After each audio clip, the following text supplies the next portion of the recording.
The other one would be the semi-final at the Commonwealth Games with Jamie Baulch, which once again running so relaxed. I'd gone up to Jamie. I think he was in lane 2. I was in lane 4. I was in the shape of my life, and I said, Jamie, just keep hold of me. I'll get you through to the final. And we're running down the back straight, and I'm really relaxed. And I come off the top bend, and I won't say the word he says to me. It's just a thing we used to call each other, which is a very rude word. And I just hear him shout, you and you. And he called me. And I looked around. I was like, how? You're talking to me in the semi-final of the Commonwealth Games? And I looked around. I said, come on then. You want it. And we didn't realise the effect that had on, like, the world was watching. And I remember I ran 44.6. I remember it. You were chatting to each other down the home straight. I feel I had 43 in that race if I wanted to keep going. I was not trying at all. And I came through the line. I looked at the clock once again. I thought, oh, God, I hope I haven't done too much. The final's tomorrow.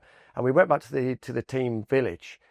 And the All Blacks Rugby Sevens gave us a standing ovation, and we were like, John Aloma, everyone, we're like, wow. And what it transpired had happened, the Australian host broadcaster, they were watching the Australian channel, and they basically dubbed over it. And they've gone, Jamie said, all right, do you want to go cinema? And it's gone, nah, mate. Let's go fish and chips or whatever. You know, and everyone was talking about that race. And I just remember lining up for the final the next day, and my legs were heavy. And I remember looking across to Mark Richardson, who probably on paper should have beat me that day, because he'd gone out a month before to acclimatise. I hadn't. I'd gone to the South Africa to the World Cup. I'd done the 400 there. I'd had to run really hard in the relay the next day, and I was knackered at Kuala Lumpur. But I just remember thinking, this is the last race of the year.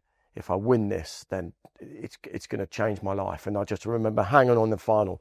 And fun enough, only ran slightly quicker in the final, flat out, with pressure than I had the day before. It's funny the way the body works. Yeah. You know, you'd have run 44.1, 44 flat probably in that semi if you'd I would have thought given it some gas. Yeah. But then I might not have won the final.